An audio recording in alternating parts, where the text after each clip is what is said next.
Hello and welcome to Thought for July the 23rd. Our readings are 2 Samuel chapter 8 and 9, Jeremiah chapter 13 and Matthew chapter 24. And our thought is, a time of great tribulation such has not been. The Olivet prophecy, as most of today's reading of Matthew 24 is known, is full of challenging language about events future to that time. Jesus, in this chapter, gives clarity to his parable that we looked at in chapters 22, verses 1 to 14. In verse 7 of the parable, talking of the Jews, Jesus said, when the king heard that he was angry and sent his armies and destroyed those murderers and burned up their city, of course the context being of the Jews who rejected his message. And so the Roman armies destroyed the city of Jerusalem and the temple worship in around AD 70. Matthew 24 is about the destruction of Jerusalem and ultimately the return of Jesus, or his coming. For it was the key question of the disciples that when they asked Jesus that what would be the sign of your coming and of the close of the age, verse 3. Part of his answer is to say, if those days had not been cut short, no human being would be saved. But for the sake of the elect, those days will be cut short. Verse 22. The previous verse says, there will be a time of great tribulation, such has not been from the beginning of the world until now. Verse 21.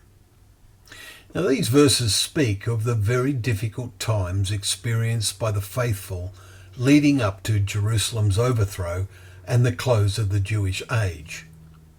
Jesus said the powers of the heavens would be shaken in verse 29. And so it was that the Jewish governing powers or heavens were indeed shaken and the people dispersed through the then known world. Verse 31 tells us the angels will be sent out to gather the elect. But the prophecy is now 2,000 years later, after the return of Jesus Christ, we read in verse 30. The angels are then sent out to gather the remnant of Israel, or the elect, as Romans 11 verses 25 to 28 will concur. Consider that Israel is also called God's elect. See Isaiah 42 verse 1, chapter 45 verse 4, and chapter 65 verses 9 and verse 22. And that they now exist after 1900 years in oblivion. And we suspect the reference by Jesus to the elect is primarily to them.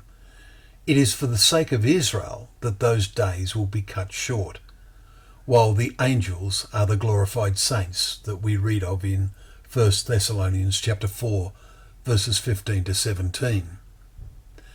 God will act for the elect's sake, but there may well be awesome events to occur as the angels gather his elect.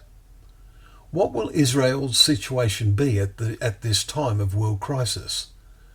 Well, in Micah chapter 7, verses 18 to 19 are the words, who is a God like you, pardoning iniquity and passing over transgression for the remnant of his inheritance? He will again have compassion on us. For ourselves, let us live in a way that will ensure we are among the glorified saints, spoken of as coming in the clouds of heaven in verse 30, because we have established a relationship with him. Well, thank you once again for joining us for Thought for the Day, where together we can open up the pages of God's Word, knowing that Word to be a lamp to our feet and a light to our path.